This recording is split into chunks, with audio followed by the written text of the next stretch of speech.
Let's talk about the great British tradition of queuing. Yes, you read that right, queuing, the art of waiting in line, is a fascinating aspect of UK culture that is often overlooked. Despite its mundane nature, queuing plays a significant role in shaping the social fabric of the country, and understanding it can give outsiders a unique insight into British culture. Queuing is an essential part of everyday life in the UK. Brits are known for their love of queues, and queuing is a way of life that is deeply ingrained in the country's psyche. Whether it's waiting in line at the supermarket or standing in line for hours to get into a popular attraction, Brits are experts at queuing. They take it very seriously and expect others to do the same. In fact, the British have developed an unwritten code of conduct when it comes to queuing. Cutting in line is a social taboo, and those who dare to break the queue are likely to be met with a stern telling off or a cold stare from their fellow queuers. The queue is seen as a democratic system where everyone has an equal chance to get what they want, regardless of their status or social class. Queuing etiquette in the UK is so important that it even made its way into the national curriculum. In 2016, the Department of Education included queuing in its list of fundamental British values that should be taught in schools. The official guidance states that an understanding of how to queue and take turns is essential for effective participation in a modern democracy. But queuing is not just about following rules and waiting patiently. It also has a social aspect. Queuing can be a way of making new friends or striking up a conversation with a stranger. People in the queue will often chat with each other, share stories, or even offer to hold someone's place if they need to step away for a moment. Queuing also brings out the best in people. In times of crisis or emergency, Brits have shown remarkable resilience and solidarity by queuing up patiently to receive aid or assistance. For example, during the COVID-19 pandemic, people queued for hours to get tested, vaccinated, or to buy essential goods like toilet paper and food. They did so without complaining, knowing that queuing was necessary to prevent the spread of the virus. Queuing has also inspired some quirky traditions in the UK. One such tradition is the annual queue for the Wimbledon tennis tournament. Fans queue for days, even weeks, to get a chance to watch the matches in person. The queue is so popular that it has become a social event in itself, with people bringing tents, chairs, and even barbecues to make the wait more enjoyable. Another famous queue is the one outside the Harry Potter studio tour in London. Fans of the Wizarding World can wait for hours to get a glimpse of the movie props and sets. But the wait is worth it, as they get to immerse themselves in the magical world of Hogwarts and take pictures with their favorite characters. In conclusion, queuing may seem like a mundane aspect of everyday life, but it is a quintessential part of UK culture that deserves recognition. The art of waiting in line has shaped the British identity and has become a symbol of social order, solidarity, and democracy.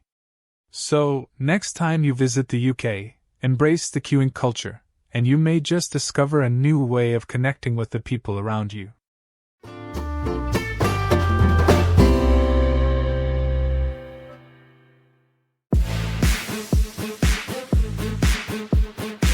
The French government is facing renewed protests from trade unionists over its proposed pension reforms. The plans, which would increase the minimum age for receiving a full pension and could lead to lower payouts for some retirees, have been met with widespread opposition. President Emmanuel Macron has defended the reforms, saying they are necessary to ensure the long-term viability of the pension system. But many workers fear they will be left worse off under the new rules. In recent weeks, strikes have disrupted rubbish collection and public transport in Paris, causing chaos for commuters. On Wednesday, thousands of people took to the streets to protest against the reforms. The CGT Union, one of France's largest, has called for a general strike on December 5 in opposition to the proposals. The union's leader, Philippe Martinez, said the reforms were an attack on workers' rights and would make pensions less fair. "We cannot accept a system that will force people to work longer for less money," he said. "We need a system that guarantees people a decent retirement." The government argues that the changes are necessary to balance the pension books and prevent a funding crisis in the future. It says that the current system is unsustainable and needs to be reformed to reflect demographic changes. But critics say the reforms are unfair and will hit lower-paid workers hardest. They argue that the government should do more to tackle tax evasion and wealth inequality instead of cutting pensions. The protests come at a time when Macron's popularity is already low. His government has faced criticism over its handling of the Yellow Vest protests, which rocked France last year, and the ongoing Gilets jaunes demonstrations. The strikes have also affected businesses in Paris, with some shops reporting a drop in sales due to the disruption. The city's mayor, Anne Hidalgo, has called for a solution to be found quickly to avoid further damage to the economy. The rubbish collection strike has led to piles of rubbish accumulating on the streets, causing a hygiene risk. Residents in some areas have complained about the smell and the potential for vermin infestations. One affected area is Ivry-sur-Seine, a suburb south of Paris. Local resident Marie-Claire Dupont said the strike had left her street looking like a dump. "I can't believe this is happening in France," she said. "It's very upsetting to see our streets covered in rubbish like this." The strikes have also raised questions about democracy in France. Some critics have accused Macron of ignoring the wishes of the people and pushing through reforms without proper consultation. However, the government says it has held extensive consultations with trade unions and other stakeholders. It argues that the reforms are necessary for the long-term health of the pension system and will benefit all workers in the future.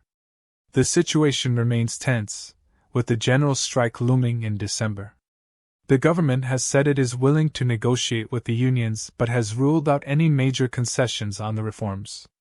For now, the people of Paris are left to cope with the disruption caused by the strikes. As the rubbish piles up and public transport grinds to a halt, many are wondering how much longer this unrest will continue.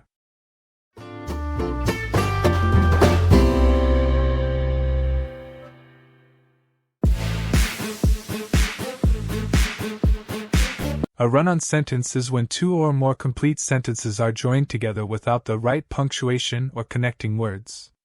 This can make it hard for the reader to understand what you are trying to say. It is important to avoid run-on sentences so that your writing is clear and easy to read. Essentially, a run-on sentence is one where two or more independent clauses, i.e., complete sentences, are joined together without proper punctuation. For example, "I went to the store, I bought some milk." This sentence is a run-on because it combines two complete thoughts without any punctuation to separate them. Some other examples of run-on sentences include: "She wasn't sure what to do, she decided to call her friend." "The movie was long, it was also boring." "He is tall, however he's not very good at basketball." How to fix run-on sentences. "I went to the store. I bought some milk." Corrected using a period to separate the two thoughts. "She wasn't sure what to do, so she decided to call her friend." Corrected using a comma and coordinating conjunction to join the two thoughts. "The movie was long and boring." Corrected by removing the second subject and verb, since they were unnecessary. Other ways to correct run-on sentences include: using a semicolon to join related independent clauses. "He is tall. However, he's not very good at basketball." Separating the clauses into two separate sentences. "The concert was amazing. The band played all my favorite songs." There are many common mistakes that can lead to run-on sentences, including failing to use proper punctuation, as we saw in the example above. Failing to use proper punctuation, such as a period, comma, or semicolon, can result in a run-on sentence. Overusing conjunctions, while coordinating conjunctions like and or and but can be useful for joining clauses together. Using them too frequently can result in run-on sentences. Combining too many ideas. When you try to pack too many ideas into a single sentence, you may end up with a run-on. Try to limit yourself to one or two ideas per sentence, and break longer passages into shorter paragraphs if necessary. Practice exercises. examples of sentences that need to be corrected and how to fix them. One of the best ways to improve your writing skills is through practice. Here are some examples of sentences that need to be corrected, along with an explanation of how to fix them. Run-on sentence. I woke up early this morning. I went for a jog before work. Correction. I woke up early this morning and went for a jog before work. Using a coordinating conjunction to join the two clauses. Comma splice. The sun is shining. It's a beautiful day outside. Correction. The sun is shining. It's a beautiful day outside. Using a semicolon to separate the two independent clauses. Lack of subject-verb agreement. The dogs barks loudly when strangers come by. Correction. The dogs bark loudly when strangers come by. Changing barks to bark to match the plural subject. Fragment. After dinner, we went to the movies. Correction. This sentence doesn't require correction. It's a complete sentence. Dangling modifier. Walking to the store, the flowers looked beautiful.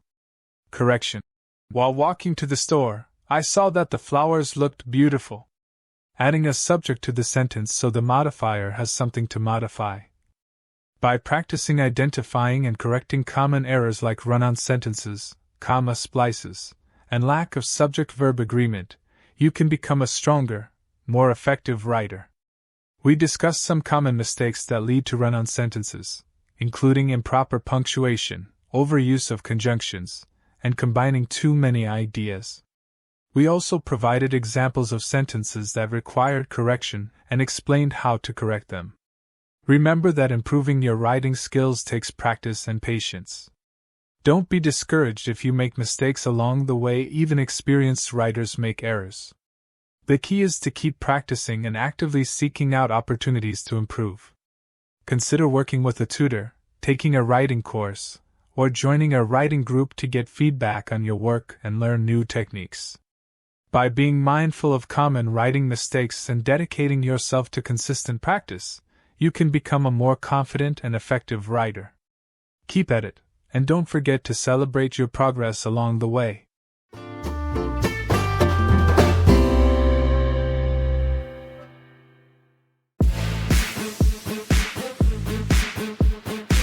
April 1st marks the day of tricks, hoaxes, and pranks. April Fool's Day. This mischievous day is celebrated in many countries around the world with people playing practical jokes on each other. But where did this tradition come from? The origins of April Fool's Day are unclear, but it is thought to have started in France in the late 16th century.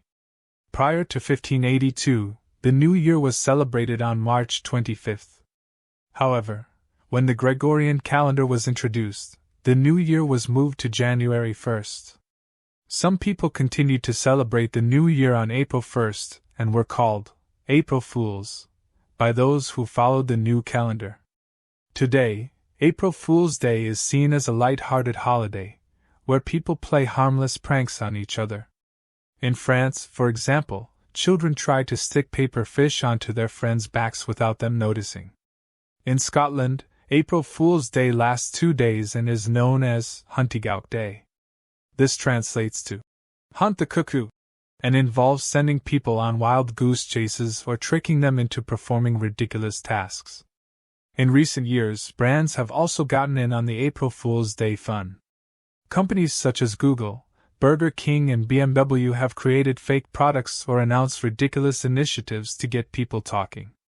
While some find these pranks funny, others believe that they can be misleading and harmful. It's important to remember that while April Fool's Day can be a lot of fun, pranks should always be harmless and not hurtful. It's also important to consider the feelings of others and not to take things too far. A joke may seem harmless to one person, but it could be hurtful to another. So, what are some harmless April Fool's Day pranks you can play on your friends and family? Here are a few ideas. Fake spider. Cut out a spider's shape from paper and attach it to a piece of string. Then, dangle the spider in front of someone's face for a good scare. Cake or soap. Bake a cake or make a batch of brownies, but replace sugar with salt or swap frosting with shaving cream.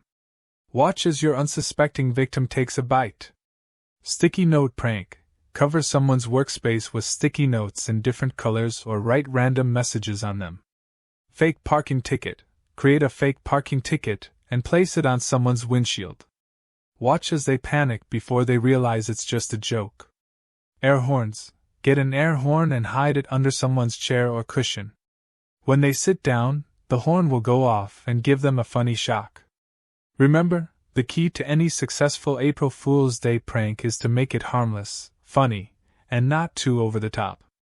In conclusion, April Fool's Day is a fun and light-hearted holiday that brings people together through playful pranks and hoaxes. Whether you're sticking paper fish onto people's backs, sending them on wild goose chases, or playing harmless pranks on your friends and family, remember to keep things light and fun. Happy April Fool's Day!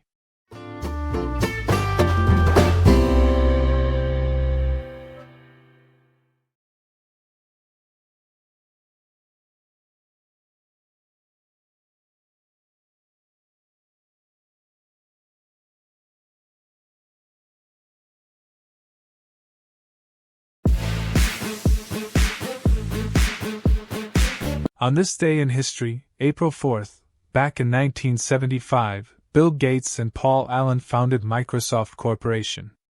This event was not only important but also quite funny considering the fact that at the time, neither of the founders had any idea what the personal computer industry would become. Bill Gates and Paul Allen met while they were both students at Lakeside School in Seattle. They discovered their shared interest in computers, and together they wrote their first computer program to help schedule classes for their school. This program quickly became popular among other schools in the area, and it wasn't long before the two budding entrepreneurs saw a business opportunity. In 1975, Gates and Allen decided to start their own company, which they called Microsoft, later changed to Microsoft. Their initial goal was to create software for the newly emerging personal computer market, which at the time was still in its infancy. The two entrepreneurs had very little capital, and they started out by writing programs for other companies. Their big break came in 1980 when IBM approached them to develop an operating system for their upcoming personal computer. Microsoft delivered MS-DOS, which quickly became the industry standard for PC operating systems. Over the years, Microsoft has grown into one of the largest and most influential companies in the world, with products like Windows, Office, Xbox, and more. Bill Gates eventually became one of the richest people in the world, and his philanthropic efforts through the Bill and Melinda Gates Foundation have had a profound impact on global health and education. Looking back on the founding of Microsoft, it's easy to see how important and groundbreaking it was. But at the time, Gates and Allen had no idea what they were getting into. In fact, in a 1994 interview with Playboy magazine, Gates revealed that he had no idea how big the personal computer industry would become when he founded Microsoft. "I wasn't like Steve Jobs, who was a genius at seeing these things," Gates said. "I didn't have that kind of vision. I just knew that computers were going to be a big deal." Despite their lack of foresight, Gates and Allen managed to create one of the most successful companies in history, and their legacy continues to shape the world we live in today. In conclusion, April 4th marks an important day in history with the founding of Microsoft Corporation. As we celebrate this milestone, it's worth remembering that sometimes the most groundbreaking ideas can come from the most unexpected places.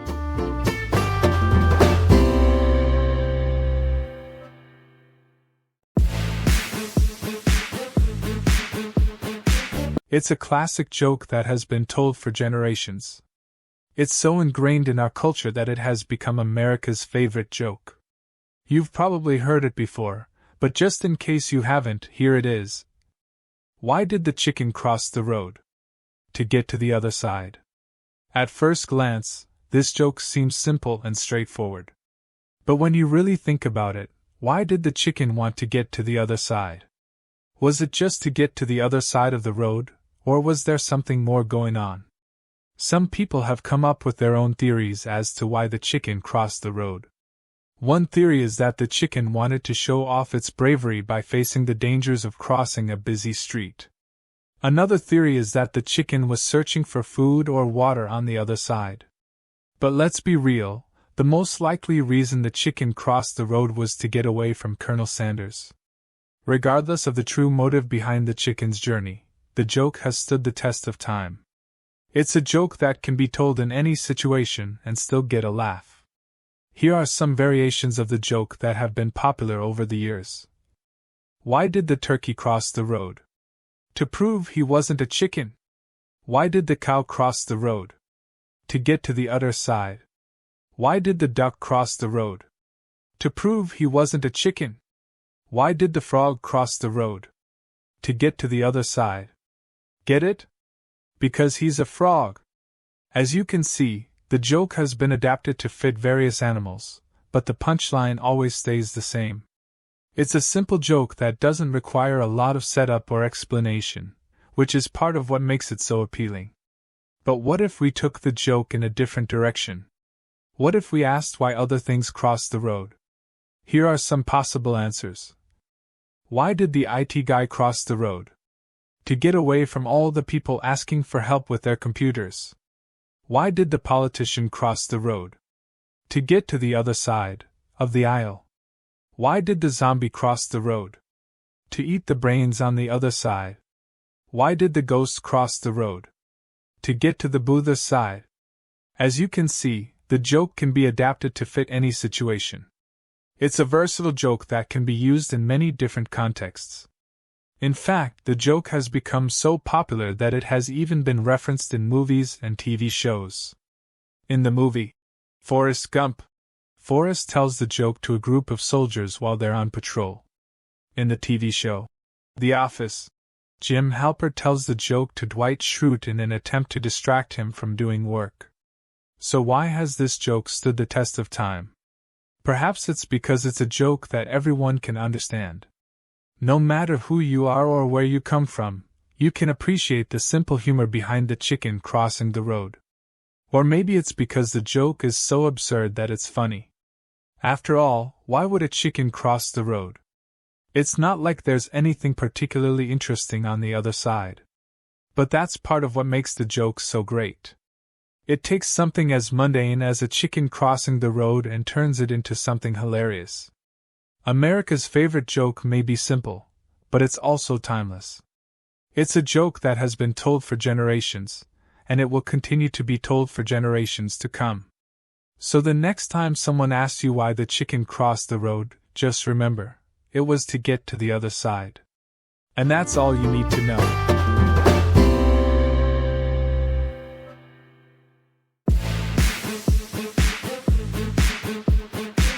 Few things are more iconic in American culture than the hot dog. For decades, this delicious and portable food item has been a staple at ballparks, fairs, and backyard barbecues. But how did the hot dog become such a popular part of American cuisine? The hot dog's history can be traced back to the 1800s, when large numbers of European immigrants began to arrive in the United States. Many of these immigrants brought with them their own culinary traditions, such as the German Frankfurter sausage. According to legend, in the late 1800s, a German immigrant named Charles Feltman began selling hot dogs from a pushcart on Coney Island, and the rest, as they say, is history. The hot dog became synonymous with American culture over time, particularly in the context of baseball games. It's difficult to imagine going to a baseball game without the smell of hot dogs in the air, and vendors selling hot dogs and other ballpark fare are a common sight at stadiums across the country. The simplicity of the hot dog contributes to its appeal. It's a food that can be eaten on the go with no utensils. The traditional hot dog is made of a beef or pork sausage that has been grilled or boiled before being placed in a bun. It can then be topped with a variety of condiments such as ketchup, mustard, onions, relish, and more. While the hot dog is a simple food, there is much debate about the correct way to prepare and serve it. It's considered sacrilege in some parts of the country to put ketchup on a hot dog, but it's perfectly acceptable in others. Similarly, there's debate over whether the bun should be grilled or boiled, as well as whether the sausage should be grilled or boiled. Regardless of these debates, One thing is certain: the hot dog is still a beloved part of American culture.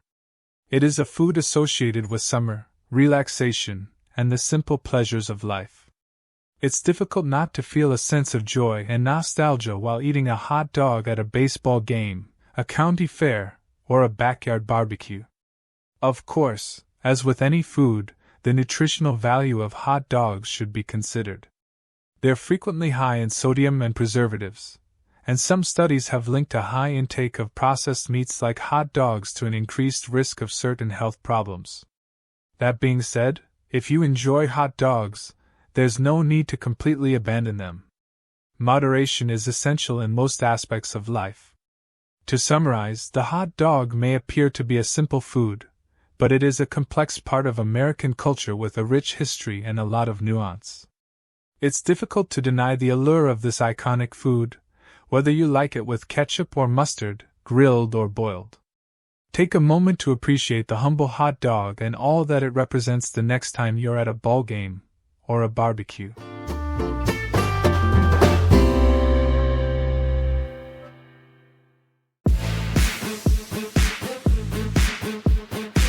The rise and fall of a cultural phenomenon has always piqued my interest.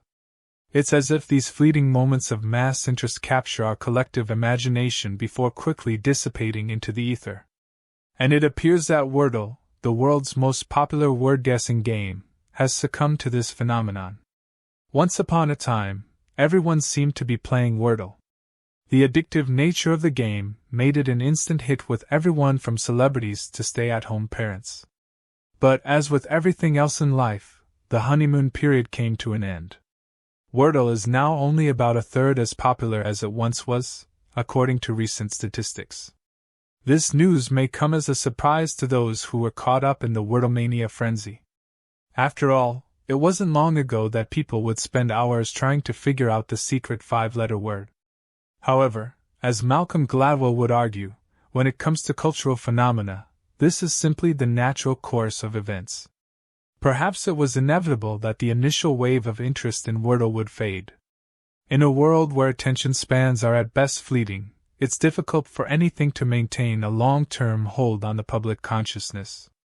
Even as the game fades from sight, it leaves a legacy of joy and excitement that will not be forgotten. I can't help but wonder what the next big thing will be as I reflect on this latest chapter in the ongoing saga of cultural trends. Whatever it is, I am confident that it will captivate our imaginations in the same way that Wordle did. And who knows what else? Perhaps one day we'll look back on this moment with fondness, remembering how much fun we had playing a simple game of word guessing.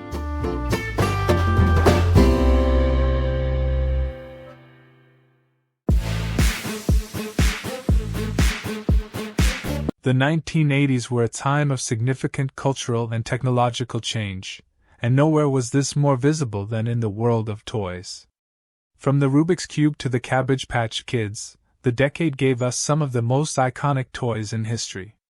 One toy from that era, however, stands out above the rest: the Transformers. The Transformers may appear to be just another line of action figures at first glance, but they are so much more. The Transformers, unlike other toys of the time, were not static characters with predetermined personalities and storylines. Instead, they were robots that could transform into a variety of vehicles, each with its own set of abilities and personalities. This level of complexity was unprecedented at the time, and it quickly propelled the Transformers to the top of the toy market. Children and adults couldn't get enough of these shape-shifting robots, and they quickly became ingrained in popular culture. But what was it about the Transformers that drew people in? Why did they capture so many people's hearts and imaginations? To find answers to these questions, we must first examine the psychology behind the Transformers phenomenon. Malcolm Gladwell discusses the concept of stickiness in his book, The Tipping Point, which states that some ideas, products, or messages are more likely to stick in our minds than others. Because they were both robots and vehicles, the Transformers had an inherent stickiness. Because of this duality, children were able to interact with the toys on multiple levels. They could use the robots as action figures, imagining epic battles between good and evil, or transform them into vehicles and make up their own stories and adventures. The intricate designs and attention to detail of the Transformers added to their stickiness. Each robot had its own transformation sequence, which added to the excitement and challenge for children. The robot's ability to transform into anything from cars to planes to dinosaurs only added to their allure. The ability of the Transformers to tap into our innate desire for transformation and change was perhaps the most important factor in their success. We are hardwired as humans to seek out new experiences, to push ourselves to our limits, and to constantly evolve and grow. This spirit of transformation was embodied by the Transformers, both literally and metaphorically. They were metaphors for what we could become if we accepted and transformed ourselves. Of course, it's not just the psychology of the Transformers that fascinates us. Their influence on pop culture cannot be overstated. Transformers have been a staple of entertainment for over 3 decades, from the hit animated series to the blockbuster film franchise. They've spawned a slew of spin-offs, imitators, and even memes. To summarize, the Transformers were more than just a toy. They were a cultural phenomenon that captured the essence of what it means to be human. They were sticky, complex, and transformative, which set them apart in an era of mass-produced toys. While other toys have come and gone, the Transformers have stood the test of time, inspiring generations of children and adults alike.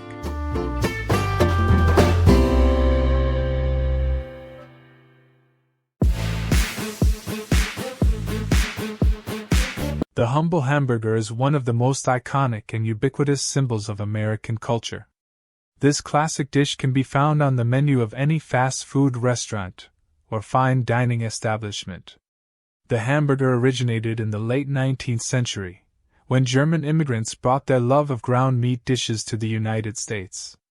While it is unknown who invented the first burger, it is widely assumed that Louis Lassen, a Danish immigrant who owned a small lunch counter in New Haven, Connecticut, popularized it. According to legend, in 1900, a customer came into Lassen's shop and asked for a quick meal he could eat on the go. Lassen sandwiched a beef patty between 2 slices of bread, and the rest, as they say, is history.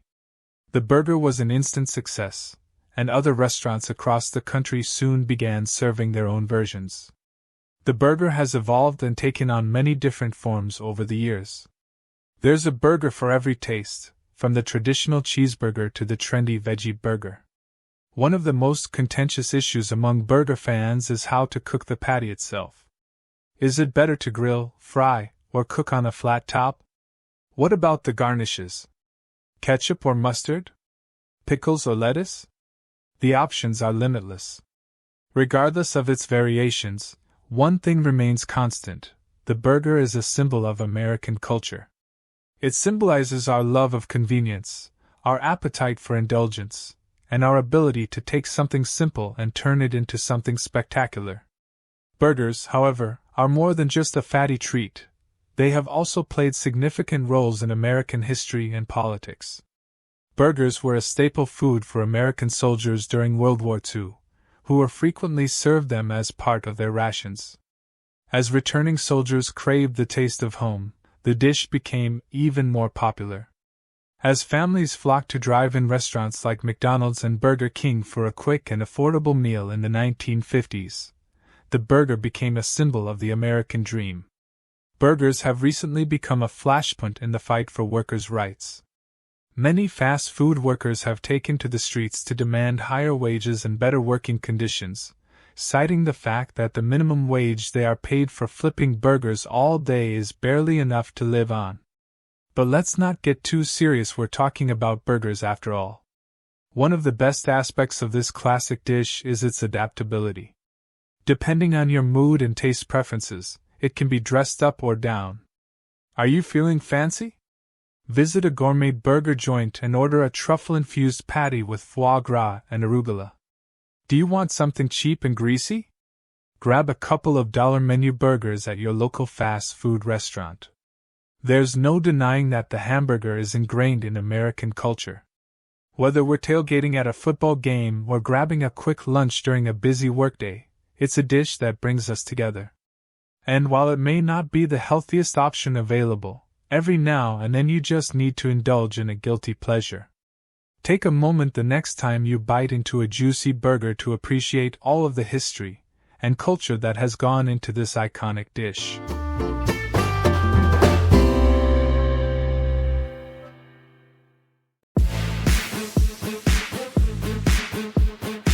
The humble t-shirt is one of the most common pieces of American culture that has permeated not only the United States, but the entire world. This simple garment, which was once only used as an undershirt, has become a staple in almost every American's wardrobe, with a seemingly limitless variety of colors, designs, and slogans. But how did the t-shirt come to be so popular? Let's look at the origins and history of this American classic. The t-shirt can be traced back to the early 20th century, when it was created as an undergarment for sailors in the United States Navy. The Navy needed a lightweight, breathable, and comfortable garment to wear under their uniforms, and the t-shirt was ideal. The shirt's name is derived from its shape, which when laid flat resembles the letter T. The t-shirt gradually made its way into mainstream American culture from there. In the 1940s, actors in Hollywood films, most notably Marlon Brando in A Streetcar Named Desire, and James Dean in Rebel Without a Cause, began to wear t-shirts as outerwear. The shirts came to be associated with rebellion and youthful nonconformity, and the trend grew from there. T-shirts became a popular medium for self-expression in the 1960s, when people began to use them to display slogans and political messages. Hippies wore tie-dye t-shirts to rebel against the conservative values of the time, and they became a symbol of the counterculture movement. T-shirts became a popular way for bands and musicians to promote their music and merchandise, with the Rolling Stones town logo and the Ramones eagle logo being two examples. T-shirts have since become a cultural icon in their own right, with millions of people worldwide owning at least one. T-shirts have evolved to suit every taste and style, from plain white tees to elaborate graphic designs. While the t-shirt was originally designed as an undergarment, it is now worn proudly as a standalone piece of clothing. The versatility of the t-shirt is one of the reasons it has become so popular. It can be worn casually with jeans and sneakers or dressed up with a blazer and dress pants for a more formal look. It's also a popular choice for sports teams and organizations, with personalized t-shirts used as uniforms or to show team spirit. T-shirts have also become a popular souvenir for travelers, with cities and landmarks printed on them to commemorate a trip or vacation. T-shirts with slogans like, "I New York," and "I went to Paris and all I got was this lousy t-shirt," are sold in tourist shops all over the world. Of course, no discussion of t-shirts would be complete unless the ubiquitous graphic t-shirt was mentioned. The graphic t-shirt has become a popular way to make a statement, or show off your personality, with everything from funny quotes and pop culture references to bold graphics and intricate designs. There's a graphic t-shirt for everyone, whether you like vintage band tees or ironic slogan shirts. To summarize, the t-shirt began as a simple piece of underwear for sailors but has since evolved into a cultural icon representing everything from rebellion and nonconformity to self-expression and personal style. It's a garment that has evolved with the times, adapting to its wearer's needs and desires. The t-shirt, whether plain white or with a bold graphic design, is a staple of American culture that will never go out of style.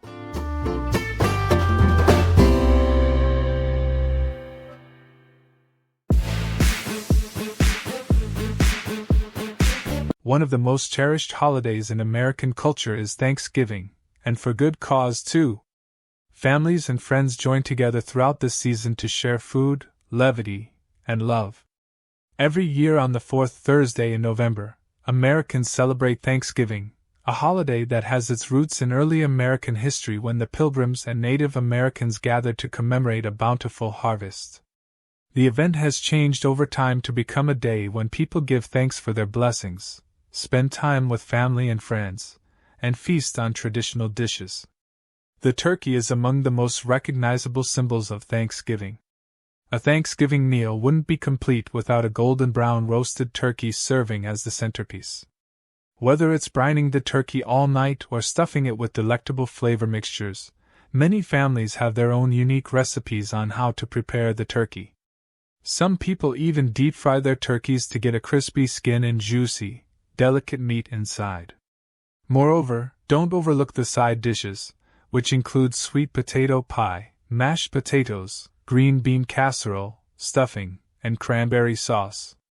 Every family has its own distinctive spin on these traditional delicacies, which adds to the specialness and nostalgia of the holiday. The custom of expressing thanks is another feature of Thanksgiving that adds to its allure. Many families walk around the table before the meal and express what they are grateful for. Everyone is united in this lovely moment, which serves as a reminder of the blessings we frequently take for granted. Family members can be thankful for their relationships, jobs, health, and anything else that makes them happy. Giving back to the community is another significant aspect of Thanksgiving tradition in addition to expressing thankfulness. Many families give their time to the community's food banks or take part in fundraising activities to aid the less fortunate. For instance, the Macy's Thanksgiving Day Parade in New York City annually attracts thousands of spectators from across the nation to celebrate the holiday season and promote numerous organizations. It's a joyful and entertaining event that benefits the neighborhood and uplifts everyone who attends. Finally, Thanksgiving culture also places a lot of emphasis on sports. On Thanksgiving Day, football is the most popular sport, with many families congregating in front of the TV to root for their preferred teams. Due to their annual home games, the Dallas Cowboys and Detroit Lions are two clubs that have come to represent Thanksgiving football. Even if you're not a big sports fan, spending Thanksgiving Day watching football with family and friends may be a great way to bond. In summary, Thanksgiving is much more than just a food-focused celebration. It's a time for giving thanks, serving the community, and spending quality time with close friends and family. Thanksgiving is a holiday that wonderfully captures the spirit of American culture, from the succulent turkey to the touching emotions shared around the table. I'm eager to learn more about this unique heritage and share it with people who might not be familiar with it because I'm a special holiday. Thanksgiving greetings.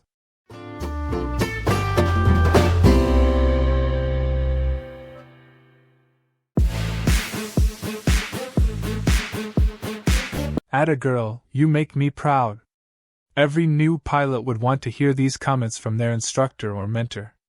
It represents a job well done and solidifies the relationship between the two as they negotiate difficult conditions in the air.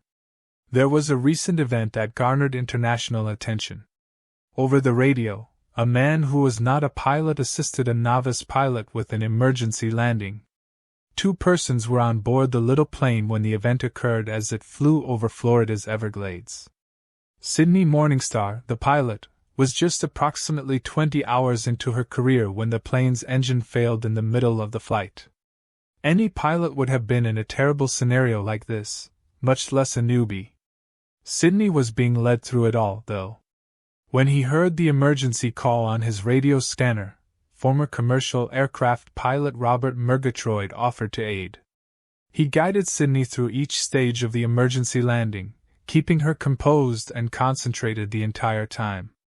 Robert praised Sydney as he coached her, telling her, "Atta girl, I'm proud of you," and, "You're doing great, Sydney." Undoubtedly, hearing those words of support kept Sydney calm and focused during the tense circumstance. This is the ideal illustration of the mentoring and support-oriented culture in aviation. Younger generations are frequently given the opportunity by seasoned pilots to learn from them and improve as pilots as a result. In this instance, Robert's rapid thinking and direction might have prevented not just Sydney's death but also the deaths of additional people who might have been on board the aircraft. This mentoring culture, however, extends beyond only seasoned pilots assisting rookies. It permeates every aspect of the aviation sector, from ground staff to air traffic controllers to engineers. Everyone is aware of how crucial it is to collaborate in order to maintain operations that are both safe and effective. Let's look at the operations of a ground crew as an example. Without the assistance of the ground crew, who are in charge of loading cargo and making sure the aircraft is fueled and prepared to take off, the pilot is unable to lift the aircraft off the ground. But it goes further than that. In order to direct pilots as they approach the runway, ground crews also interact with them over the radio. The avoidance of plane collisions on the runway or taxiway, which could have disastrous effects, depends on effective communication. Another example is air traffic controllers. They are in charge of directing aircraft through the air, making sure they maintain safe separations from one another and steer clear of any hazards or bad weather. They are the unsung heroes of the aviation sector, working diligently in the background to maintain the safe operation of aircraft. But even with all of these precautions, accidents can still happen. When they do, the mentoring and support system in aviation shifts into high gear. In order to follow emergency procedures and keep passengers safe, pilots, air traffic controllers, and ground staff collaborate. This was made clear in another instance that occurred in 2018, when an engine failure on a Southwest Airlines flight resulted in the death of one passenger. Air traffic controllers and the airplane crew collaborated to achieve a swift and safe emergency landing.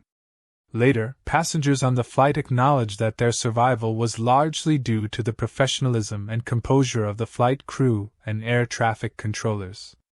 These events demonstrate how the aviation sector differs from other sectors in having a distinctive culture of mentoring and collaboration. It's a culture that puts everyone's safety first and encourages seasoned professionals to teach the next generation their knowledge and abilities. In conclusion, there is more to the aviation sector than simply flying aircraft from point A to point B. It's a complicated system, and many different people must cooperate to ensure its safe and effective operation. The industry is distinct from others due to the culture of mentoring and assistance that permeates it. This culture is highlighted by the recent incident where a veteran pilot assisted a new pilot with an emergency landing, as well as numerous instances where aviation professionals have cooperated to ensure safety. It's a culture that values education, personal development, and teamwork, and one that we should all aim to imitate in our personal and professional lives. Atta girl, you have my admiration and gratitude. Continually do fantastic work.